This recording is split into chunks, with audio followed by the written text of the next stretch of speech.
माता की, भारत माता की, भारत माता की। वंदे वंदे वंदे। पूर्व केंद्रीय मंत्री, पाटलिपुत्र के लोकप्रिय सांसद और माननीय इस लोकसभा क्षेत्र में लोकप्रिय प्रत्याशी श्री रविशंकर प्रसाद जी, बिहार सरकार के मंत्रीगण श्री नितिन नवीन जी, श्री दिलीप जायसवाल जी, इस क्षेत्र के लोकप्रिय सांसद, लोकप्रिय विधायक डॉक्टर संजीव चौरसिया जी, माननीय विधायक अरुण कुमार सिन्हा जी, पूर्व मंत्री महाचंद्र प्रसाद जी, महापौर पटना श्रीमती सीता साहू जी, उप महापौर श्रीमती रश्मि चंद्रवंशी जी, भारतीय जनता पार्टी पटना महानगर के जिला के अध्यक्ष श्री अभिषेक कुमार जी और भारी संख्या में उपस्थित अपने लोकप्रिय नेता को समर्थन देने के लिए उपस्थित पटना दीघा क्षेत्र के मेरे सभी उपस्थित बहनों और भाइयों, मैं पाटलिपुत्र की इस पावन धरा को, जिसने भारत के इतिहास में भारत का स्वर्ण युग भी हो सकता है, उसको इस देश ही नहीं पूरी दुनिया को उसका साक्षात्कार कराया था। यह धरती जिसे महात्मा गौतम बुद्ध की पवित्र चरण रजों का प्रसाद प्राप्त हुआ हो, जिसने अशोक महान और चंद्रगुप्त मौर्य जैसे सम्राट दिए हो, जिसने आचार्य कौटिल्य को दे करके भारत की अर्थनीति और राजनीति कैसे होनी चाहिए, उसकी दिशा कैसे होनी चाहिए दिया हो, उस पावन धरा को कोटि कोटि नमन करते हुए मैं आप सबका हृदय से अभिनंदन करता हूं। बहनों और भाइयों, इतिहास अपनी आंखों के सामने बनाते हुए इस पावन धरा ने देखा है, उसका साक्षी रही है, उसका साक्षात्कार भी किया है। और इसीलिए तो गुरु गोविंद सिंह महाराज की भी पावन जन्मभूमि यही पाटलिपुत्र है। उन्होंने शंखनाद किया था, देहु शिवा पर मोहि इहे शुभ कर्मन ते कबहो न करो, यानी शुभ कर्म से कभी भी पीछे मत हटो। और बहनों और भाइयों, जब हम लोग लोकतंत्र के इस महापर्व के साथ संवाद करने के लिए आए हैं, तो भारत के भविष्य के लिए इससे शुभ अवसर दूसरा हो ही नहीं सकता है, जो आज आपको भारत की संविधान ने, भारत के लोकतंत्र ने ताकत दी है। आपका एक वोट कैसे देश की तस्वीर और तकदीर को बदल सकता है, पिछले 10 वर्ष में बदलते हुए भारत को आपने देखा है। बहनों, बदलते हुए भारत को आपने देखा है। आज से 10 वर्ष पहले का भारत क्या था? न सुरक्षा थी, न सम्मान था, न विकास था और न ही गरीब का कल्याण था। एक ऐसा भारत था, सुबह अखबार पढ़ते ही जैसे ही सामने अखबार आता था, पहली हेडलाइन उसमें होती थी सरकार के किसी भ्रष्टाचार की। कांग्रेस और आरजेडी सरकार के भ्रष्टाचार की पहली हेडलाइन होती थी। और सायंकाल जैसे दिन ढलता था, किसी बड़ी आतंकी वारदात की खबर आती थी। हम लोग सांसद थे, संसद में मुद्दा उठाते थे, आंदोलन करते थे कि आतंकवादियों से निपटो, तो इस वो सरकार कहती थी आतंकवादी सीमा पार किए। बहनों और भाइयों, आज का भारत आप देखिए कहां हम पहुंच गए। दुनिया में सम्मान है, सीमाएं सुरक्षित हैं, आतंकवाद और नक्सलवाद समाप्त। अब तो जोर से पटाखा भी फट जाए तो पाकिस्तान पहले सफाई देता है, कहता साहब मेरा हाथ नहीं है, क्योंकि मजबूत हाथों में भारत का नेतृत्व है। और मैं तो बार बार कहता हूं, जो लोग पाकिस्तान का राग अलापते हैं, मैं उनसे कहता हूं, काहे भारत में बोझा बने हुए हो, पाकिस्तान में जाओ। अरे हिंदुस्तान तो 80 करोड़ लोगों को फ्री में राशन दे रहा है, 4 वर्ष से मोदी जी दे रहे हैं, और पाकिस्तान में 23 करोड़ लोग भूख से मर रहे हैं। कुल 23 करोड़ की आबादी है। मोदी जी ने 10 वर्ष में जितनी पाकिस्तान की आबादी है उससे बड़ी आबादी को गरीबी रेखा से उभारने में मोदी जी ने योगदान दिया है। तो जो लोग पाकिस्तान का राग अलाप रहे हैं, बहनों और भाइयों, इनको पाकिस्तान में भीख भी कोई देने वाला नहीं है, क्योंकि जो स्वयं भूखा मर रहा है वे क्या दूसरों का पेट भरेगा। ये नया भारत है। आज विकास हो रहे हैं, 2 लेन, 4 लेन, 6 लेन, 12 लेन के हाईवे, एक्सप्रेसवे, ट्रेन के नए नए मॉडल, वंदे भारत, अमृत भारत, नमो भारत के रूप में, पब्लिक ट्रांसपोर्ट के लिए मेट्रो, रोपवे की सुविधा, कनेक्टिविटी के बेहतर इंतजाम, medical college, AIIMS, IIT, IIM, IIIT, NIT, world class university का निर्माण, और देश के अंदर लोगों को शुद्ध पेयजल उपलब्ध कराने के लिए हर घर नल की योजना, नल में जल हो, इसकी सुविधा भी पूरे देश के अंदर उपलब्ध करवाने का कार्य मोदी जी के नेतृत्व में हो रहा है। गरीब को राशन है तो फ्री में उपचार की व्यवस्था भी है। 60 करोड़ लोग फ्री में उपचार की सुविधा प्राप्त कर रहे हैं। बहनों और भाइयों, 12 करोड़ किसानों के लिए किसान सम्मान निधि है, तो गरीब के घर में शौचालय भी है।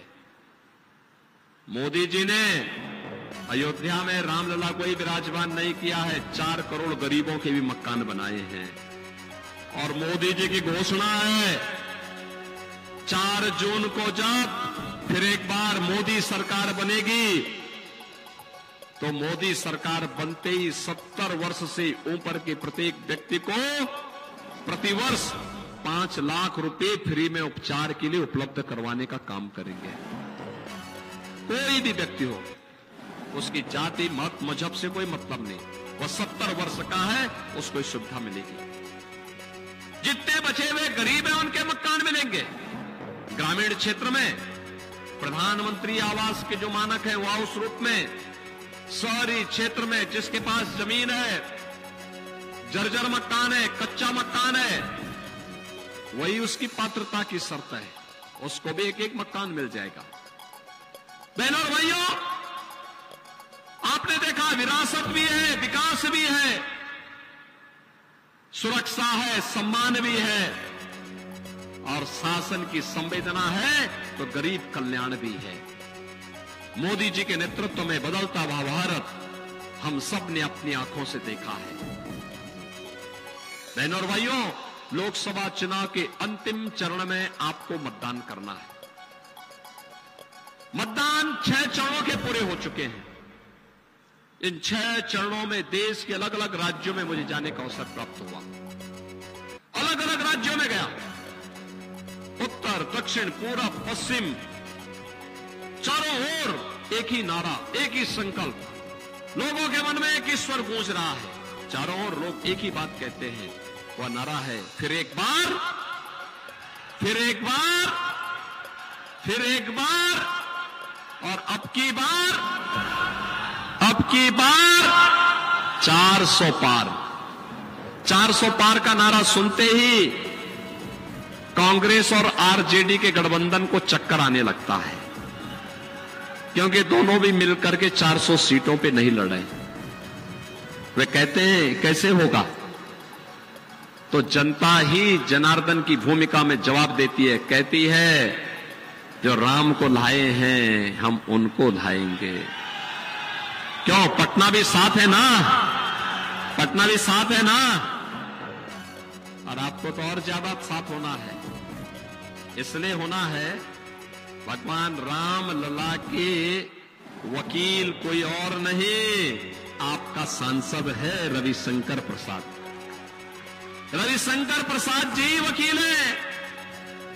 उन्होंने 500 वर्षों का इंतजार समाप्त किया। मोदी जी का नेतृत्व है, रविशंकर प्रसाद जी वकील हैं, और रामलला की लड़ाई को सुप्रीम कोर्ट तक लड़ करके फैसला हिंदुओं के पक्ष में करवा करके भव्य राम मंदिर के निर्माण का मार्ग प्रशस्त कराया है। बहनों और भाइयों, पीढ़ियां जिसके लिए खप गई, कितना सौभाग्यशाली हमारी पीढ़ी है। हम कितने सौभाग्यशाली हैं, कितने सौभाग्यशाली हैं हम, कि हमने अपनी आंखों के सामने अयोध्या में रामलला के मंदिर को बनते हुए देखा है। और मुझे मालूम है जितनी खुशी अयोध्या वासियों को है, उत्तर प्रदेश वासियों को है, उससे ज्यादा खुशी बिहार वासियों को है। इसलिए है क्योंकि मां जानकी का मायका है, यहां पे तो और भी अच्छा है। और बिहार ने तो अपने उपहार जब सबसे पहले अयोध्या भेजे, पूरी अयोध्या, पूरा उत्तर प्रदेश और पूरा देश अभिभूत था। मां जानकी के मायके से उपहार आया है रामलला मंदिर के लिए। बहनों और भाइयों, ये पुण्य का भागीदार मोदी जी के नेतृत्व में आपके सांसद ने पूरे भारत के सनातन धर्मावलंबियों को बनाया है कि हम उस पीढ़ी में हैं जो पीढ़ी कह सकती है हमने राम मंदिर के निर्माण को अपनी आंखों से देखा है, रामलला को अपनी आंखों से विराजमान होते हुए देखा है। और सच है, मोदी जी का नेतृत्व है, लेकिन श्रेय आपको जाता है, क्योंकि कमल चुनाव चिन्ह पर जिसने भी वोट दिया है वह श्रेय लेने का अधिकारी है कि राम मंदिर मैंने बनाया है। आप बोलिए कि राम मंदिर हमने भी बनाया है, क्योंकि हमने कमल के मोहर पर अपना ईवीएम का बटन दबा करके रविशंकर प्रसाद जी को चुनाव जिता के भेजा, वो रामलला के वकील बने। राम मंदिर के कारण, कमल के चुनाव चिन्ह के कारण मोदी जी प्रधानमंत्री बने, और मोदी जी प्रधानमंत्री बनने के बाद उन्होंने निर्णय लिया कि अयोध्या में राम मंदिर का निर्माण बनना ही बनना है। और अयोध्या में शिलान्यास में भी और उद्घाटन में प्रधानमंत्री के रूप में मोदी जी का आगमन होता है। आज आप अयोध्या जाएंगे ना, आपको लगेगा कि साक्षात प्रभु रामलला के समय की अयोध्या जीवित हो गई है। कितने लोग अयोध्या गए इधर? मैं संजीव चौरसिया जी से कहूंगा, वे उत्तर प्रदेश के वहां के सह प्रभारी भी हैं। मैं कहूंगा चुनाव के बाद एक बार पटना वासियों को पूरी ट्रेन भर करके अयोध्या लेके आइए, रामलला का दर्शन कराने के लिए लेके आ जाना बस, बाकी तो प्रबंध हम अपने आप ही करेंगे वहां पे। बहनों और भाइयों, आज अयोध्या के दर्शन हो रहे हैं, नई अयोध्या, क्योंकि नया भारत है तो नए भारत की नई अयोध्या तो बननी है। काशी में काशी विश्वनाथ धाम भी आप देख रहे होंगे। और अब तो मैं तो लालू जी से कहूंगा, लालू जी आप तो नहीं करेंगे क्योंकि आपको तो वोट बैंक की राजनीति करनी है, लेकिन मैं कह सकता हूं अयोध्या और काशी के बाद हम मथुरा की तरफ भी जा रहे हैं। हमारे कृष्ण कन्हैया भी अब इंतजार नहीं करने वाले हैं। कृष्ण कन्हैया भी अब कह रहे हैं हो जाए अब इस बार तो नया भारत, एक ऐसा भारत जो भारत गुलामी के एक एक चिन्ह को समाप्त करके आत्मनिर्भर और विकसित भारत बनेगा। बहनों और भाइयों, आप कितने सौभाग्यशाली हैं। आतंकवाद की ताबूत पर अंतिम कील ठोकने का कार्य जब प्रधानमंत्री मोदी जी ने किया, धारा 370 को हटाकर, तो उसमें भी आपका ही सांसद मंत्री के रूप में हस्ताक्षर करता है, कानून मंत्री के रूप में, और कोर्ट में भी इस लड़ाई को लड़ने के लिए आगे रहता है। ये भी आपके लिए इस गौरव की बात होनी चाहिए। और यही नहीं, नारी गरिमा, आधी आबादी को सम्मान मिले। मोदी जी ने तो नारी शक्ति वंदन अधिनियम, देश की नई संसद में पहला अधिनियम कोई पारित हुआ तो यह अधिनियम पारित हुआ। लेकिन इससे पहले 3 तलाक की कुप्रथा को सदैव के लिए समाप्त किया, और इस मामले को भी आगे बढ़ाने का कार्य किसी ने किया है, आपके सांसद रविशंकर प्रसाद जी ने किया है। तो एक साथ कई सिरे, अरे विकास की तो सौगात मिली है। इतिहास जब लिखा जाएगा इस नए भारत का, तो पाटलिपुत्र गौरव के साथ कहेगा, हमारा वोट भी तो 3 तलाक की कुप्रथा को समाप्त करने के लिए गया था। पाटलिपुत्र भी तो कहेगा कि हमारा सांसद उसको लीड कर रहा था जब कश्मीर में धारा 370 समाप्त हो रही थी। अयोध्या में रामलला जब विराजमान हो रहे थे, उस मुकदमे कोई पैरवी करने को लेकर के हमारा सांसद अग्रिम पंक्ति में खड़ा होकर के रामलला के वकील के रूप में सुप्रीम कोर्ट में खड़ा हुआ था। बहनों और भाइयों, ये गौरव सबको नहीं प्राप्त होता है, ईश्वर किसी किसी को ये गौरव देता है।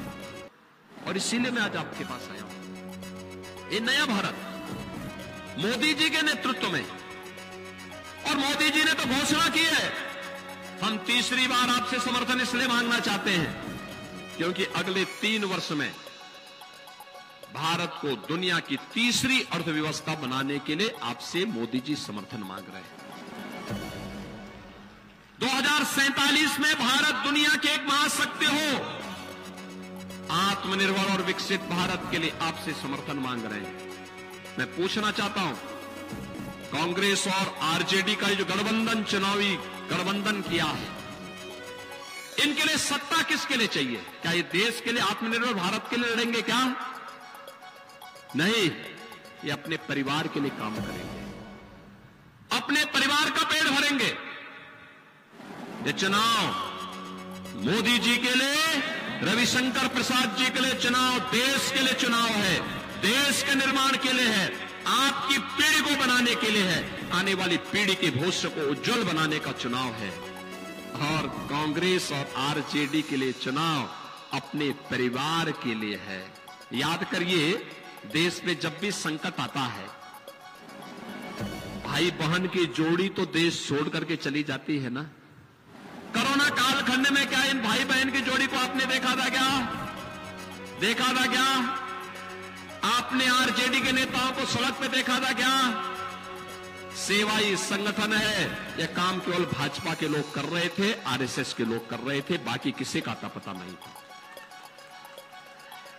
जनता जनार्दन की सेवा कर रहे थे, अपनी जान को दांव पे लगा के काम कर रहे थे। और उत्तर प्रदेश में जब दिल्ली में आम आदमी पार्टी ने इसी इंडिया गठबंधन का हुआ पार्ट है, जब वहां के पानी के कनेक्शन और उनके राशन कार्ड बंद किए, उनको वहां से जबरन निकालने का काम किया, तो मैंने तो 14,000 बसेस लगाई। लोगों ने कहा, अरे बिहार के, अरे हमने कहा बिहार क्या बात करते भाई, हमारे देश का नागरिक है और मां सीता के, मां जानकी के माई के लोग हैं, मेरे मेहमान हैं, मैं तो उनकी सेवा करूंगा, सेवा करूंगा। उत्तर प्रदेश में जब तक जितने दिन रहना चाहेंगे उनकी सेवा होगी, उनके लिए खाने पानी की व्यवस्था करूंगा, उनके उपचार की व्यवस्था करूंगा, उनके लिए हर प्रकार की सुविधा दूंगा, कोई भी उसमें उनके साथ भेदभाव नहीं कर सकता है। बहनों और भाइयों, ये जो आरजेडी और कांग्रेस का गठबंधन है, कांग्रेस ने पहले देश को बांटा, फिर भाषा और क्षेत्र के आधार पर देश को आपस में बांटने का काम किया, और अब जाति के नाम पर ये लड़ाना चाहते हैं। क्या करेंगे? जाति के नाम पर पहले अलग अलग जातियों को, उनके लिए अलग अलग उनको बनाएंगे, फिर इनको लड़ाएंगे, और फिर कहेंगे कि भाई आप लोगों में तो आपस में बहुत ज्यादा झगड़ा है, पहले अपने झगड़े को आप फरिया लीजिए, तब तक आपका आरक्षण हम लोग मुसलमानों को दे देते हैं। इनका घोषणा पत्र तो यही कहता है। घोषणा पत्र को देखो तो इनका घोषणा पत्र क्या कहता है? इतनी खतरनाक बात कहता है कि अगर कांग्रेस और आरजेडी की सरकार बनेगी तो मुसलमानों को आरक्षण दे देंगे। बहनों और भाइयों, बाबा साहब भीमराव अंबेडकर ने क्या कहा था? धर्म के आधार पर आरक्षण नहीं हो सकता। भारत की संविधान सभा में इसका विरोध हुआ था। आरक्षण का आधार अनुसूचित जाति, अनुसूचित जनजाति और पिछड़ी जाति को ही आरक्षण का लाभ मिलना चाहिए। अभी कोलकाता हाई कोर्ट ने कांग्रेस के इस इंडी गठबंधन के एक महत्वपूर्ण घटक टीएमसी के 2010 के फैसले को पलटा है, जहां पर उसने पिछड़ों का आरक्षण का लाभ 118 मुस्लिम जातियों को दिया। वहां पर कोर्ट ने खारिज करके कहा नहीं, मुसलमान को आरक्षण नहीं दिया जा सकता है क्योंकि यह तो असंवैधानिक है। लेकिन ये असंवैधानिक कार्य करने पर उतारू है। यह आपके आरक्षण पर बाबा साहब भीमराव अंबेडकर का अपमान करना चाहते हैं। आज जब जान रहे हैं कि हार उनकी पक्की है तो गुमराह करेंगे, झूठ बोलेंगे, तमाम प्रकार का गुमराह करने का काम करेंगे। इनका घोषणा पत्र क्या कहता है? कहता है आएंगे तो पर्सनल लॉ लागू करेंगे। पर्सनल लॉ का मतलब आप जानते हैं? पर्सनल लॉ का मतलब क्या? बेटी स्कूल नहीं जा पाएगी, महिलाएं ऑफिस और बाजार नहीं जा पाएंगी, बुर्का पहन करके घर के अंदर दुबक के रहना पड़ेगा। यानी तालिबानी शासन ये लोग लाना चाहते हैं। भारत बाबा साहब भीमराव अंबेडकर के द्वारा बनाए गए संविधान से चलेगा। भारत किसी शरीयत के कानून से नहीं चल सकता। कोई पर्सनल कानून भारत के अंदर नहीं लागू होगा। भारतीय जनता पार्टी का यह संकल्प है और भारतीय जनता पार्टी बाबा साहब भीमराव अंबेडकर के संविधान को बचाने के लिए किसी भी हद तक लड़ाई लड़ेगी। और इसीलिए हम लोग आए हैं। राहुल गांधी से पूछा एक सज्जन ने, एक पत्रकार ने, कहा क्या करेंगे अगर सत्ता में आ गए? कहा गरीबी हटाएंगे। आप सोचो 1970 में दादी ने नारा दिया था, नाती 54 वर्ष के बाद भी वही रटता जा रहा है, गरीबी हटाएंगे, गरीबी हटाएंगे। अरे उसके बाद कितनी बार कांग्रेस आई, गरीबी तो हटा नहीं पाई। मोदी जी ने तो 10 वर्ष में 25 करोड़ गरीबों को खुशहाल जीवन की ओर अग्रसर किया। कांग्रेस भी तो अपना आंकड़ा बताए, आरजेडी भी तो अपना आंकड़ा बताए। लेकिन ये कहते हैं गरीबी हटाएंगे। कहा गरीबी हटाने के लेकर क्या करेंगे? कहा संपत्ति का सर्वे कराएंगे, भारतीयों की संपत्ति का सर्वे। संपत्ति का सर्वे का मतलब आपकी जितनी संपत्ति है देखेंगे, आपने कितनी कमाई की है, आपके पूर्वजों ने, आपके फादर ने, आपके ग्रैंडफादर ने, आपकी मदर ने कितनी संपत्ति आपको दी है, और जो आपको संपत्ति आपके दादा, परदादा, पिता, मां, इनसे जो संपत्ति मिली है, इस संपत्ति पर भी वरासत टैक्स लगाएंगे। वरासत टैक्स का मतलब आधा संपत्ति ये लोग ले लेंगे। आधी संपत्ति लेने के बाद आप सोचो, आपके ग्रैंडफादर ने आपको कोई 4 कमरे का मकान बना के दिया है और दुर्भाग्य से कांग्रेस और आरजेडी की सरकार आ गई तो ये क्या करेंगे? 4 कमरे में से 2 कमरे ले लेंगे और 2 कमरा लेकर के किसी पाकिस्तानी को, किसी अफगानिस्तानी को, किसी बांग्लादेशी या किसी रोहिंग्या को उसमें से 2 कमरा आपको उनको दे देंगे। क्या आप इसको बर्दाश्त कर पाएंगे? क्या इसको बर्दाश्त करेंगे? क्या बहनों और भाइयों, ये देश के साथ धोखा है। मैं तो कहता हूं कांग्रेस और आरजेडी के अंदर औरंगजेब की आत्मा घुस गई है। औरंगजेब मुगलों का सबसे क्रूर बादशाह था। इतना क्रूर था, उसने पहले अपने भाई की हत्या की सत्ता के लिए, फिर अपने बाप को कैद किया था। उसका बाप शाहजहां आगरा का ताजमहल वही बनाया था। और यही पटना की खुदाबख्त लाइब्रेरी में पढ़िए ना, शाहजहां क्या कहता औरंगजेब के बारे में? कहता है कि तुझ जैसा कमबख्त पुत्र किसी को पैदा न हो। तूने मुझे जीते जी पानी के लिए तरसाया, एक एक बूंद पानी के लिए तरसाया है। अरे तुझसे अच्छे तो हिंदू हैं जो अपने बड़े बुजुर्गों का सम्मान करते हैं और मरने के बाद श्राद्ध कर्म करके पितरों को तर्पण करते हैं, जल देते हैं। बहनों और भाइयों, औरंगजेब ने हिंदुओं पर एक टैक्स लगाया था, उसका नाम था जजिया कर। ये विरासत टैक्स कांग्रेस का जजिया कर है। हमें औरंगजेब को भारत के अंदर फिर से जीवित नहीं होने देना है। औरंगजेब को जीवित होने से रोकना है। तो बहनों और भाइयों, मैं आपसे कहूंगा कि कांग्रेस आरजेडी गठबंधन को पूरी तरह खारिज कर देने की आवश्यकता है, पूरी तरह खारिज करने की आवश्यकता है। ये कहते हैं सत्ता में आएंगे तो अल्पसंख्यकों को उनकी रुचि के अनुसार खान पान की स्वतंत्रता देंगे। मैं तो इनकी बुद्धि पे मुझे तरस आती है, मुझे इनकी बुद्धि पे तरस आती है। अरे खान पान अल्पसंख्यक और बहुसंख्यक का अलग अलग कहा, अलग अलग कहा। बाटी चोखा बहुसंख्यक खाता, अल्पसंख्यक भी खाता है। दाल चावल रोटी सब्जी बहुसंख्यक खाता, वो भी खाता है। अन्य पकवान बहुसंख्यक खाता, वो भी खाता है। हां, एक जगह में आके थोड़ा हिंदू खड़ा होता है, जब कोई गौ वंश की हत्या करता है, गौ माता की हत्या करता है, गौ मांस खाने के लिए कोई मुसलमान खड़ा होता है, तब हिंदू खड़ा होता है, कहता है नहीं, जन्म जन्म का नाता है, गौ हमारी माता है, हम गौ माता को कटने नहीं देंगे। और तब वहां पर फिर वही हाल होते हैं जिसके वे हकदार होते हैं। और बहनों और भाइयों, इसीलिए मैं आया हूं। राम जन्मभूमि का जो पुण्य आपके साथ जुड़ा है, आप वर्तमान पीढ़ी को भी कह पाएंगे और भावी पीढ़ी को भी, और परलोक में पूर्वजों को भी बता पाएंगे कि देखो आपके संकल्प को पूरा करके हम लोग आए हैं, हमारा एक वोट आपके संकल्प की पूर्ति किया है। लेकिन गौ हत्या अगर आपके वोट के कारण होती है तो बहनों और भाइयों, वो पाप से भी वंचित हम नहीं हो सकते। और इसीलिए तो हम यूपी में जैसे मुझे मुख्यमंत्री बनाया गया तो मैंने सबसे पहले स्लॉटर हाउस ही बंद करवाए, एक झटके में 24 घंटे के अंदर सभी स्लॉटर हाउस बंद। उसके बाद मैंने कहा भी देखो जितने बड़े माफिया इनकी सूची तैयार करो, सबकी सूची तैयार कराई।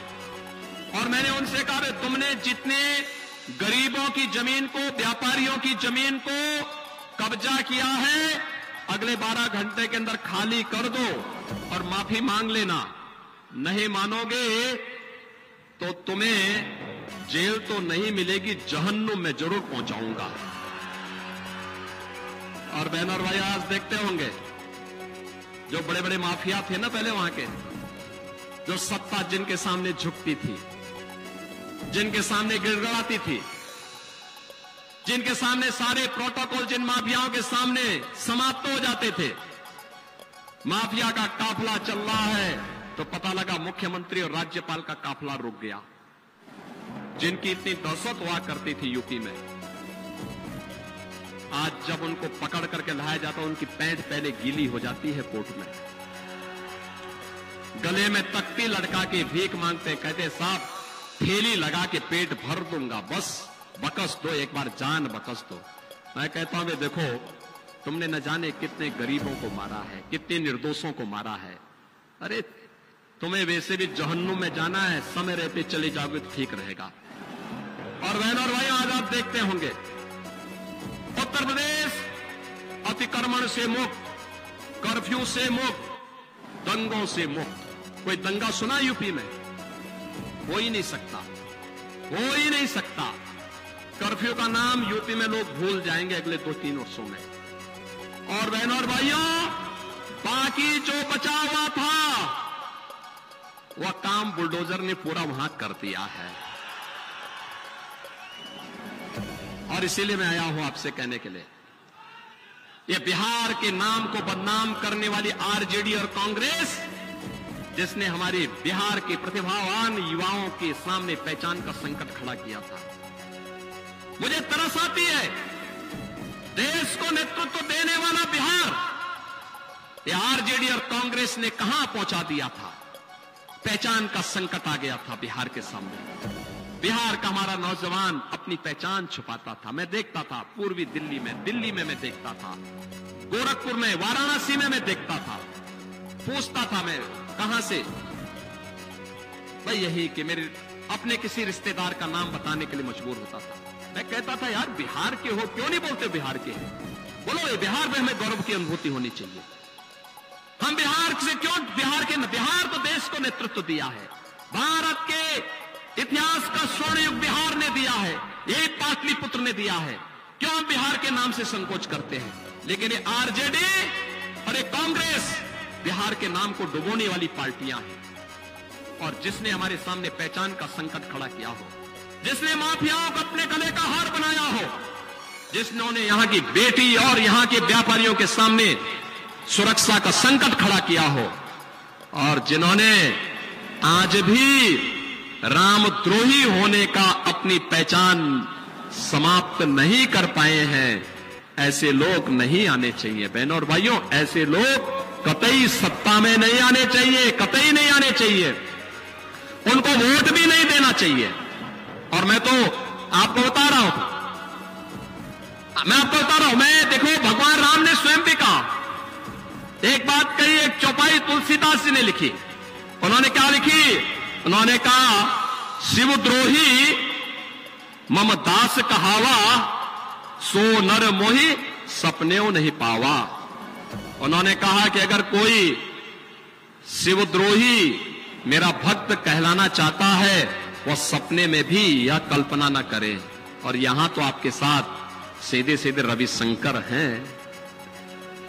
ये रविशंकर प्रसाद जी आपके प्रत्याशी हैं। अगर कोई उनका विरोध कर रहा है, क्योंकि वे तो रामलला के वकील के रूप में हमें उनको देखना है, अगर कोई उनका विरोध कर रहा है और अगर वह कहता है, कोई सपना आपको दिखा रहा है, सपने को खारिज करिए। कहे नहीं भाई, रामलला के वकील को हमें जिताना करके भेजना है, जीतेंगे रविशंकर प्रसाद जी, कोई संदेह नहीं। बहनों और भाइयों, कोई संदेह नहीं, कोई संदेह नहीं। लेकिन बहनों और भाइयों, जब रामलला 500 वर्षों के बाद अयोध्या में विराजमान हुए हैं, 500 वर्षों के बाद विराजमान हुए हैं, गुलामी के चिन्हों को समाप्त किया गया है, तब हमारी जिम्मेदारी क्या बनती है कि रविशंकर प्रसाद जी रिकॉर्ड वोटों से चुनाव जीत करके जाएं। रिकॉर्ड बनना है। पटना रिकॉर्ड बनाएगा। थोड़ा दोनों हाथ लाके मुझे थोड़ा स्वस्थ करो। आपकी आवाज दिल्ली तक पहुंचनी चाहिए, मोदी जी तक आपकी आवाज पहुंचनी चाहिए। रिकॉर्ड बनाएगा, लेकिन रिकॉर्ड बनाने के लिए आपको अगले 3 दिन का उपयोग करना। करेंगे? पहला, अगले 3 दिन आप में से हर व्यक्ति 10-10 घर में जाकर के कमल खिलाने का अपील करेगा, उन लोगों को सहमत करेगा कि हमें आत्मनिर्भर और विकसित भारत और राम राज्य की परिकल्पना को साकार करने के लिए फिर से मोदी जी को लाना है। सहमत करेंगे? और 1 जून को मतदान होना है। 10 बजे के अंदर उन 125 से लेकर 150 मतदाताओं को मतदान केंद्र में ले जाकर के मतदान कराना है। कराएंगे? कराएगा पटना? दोनों हाथ ला करके मेरे साथ बोलेंगे, दोनों हाथ ला करके, भारत माता की, भारत माता की, भारत माता की जय श्री राम, जय जय श्री राम।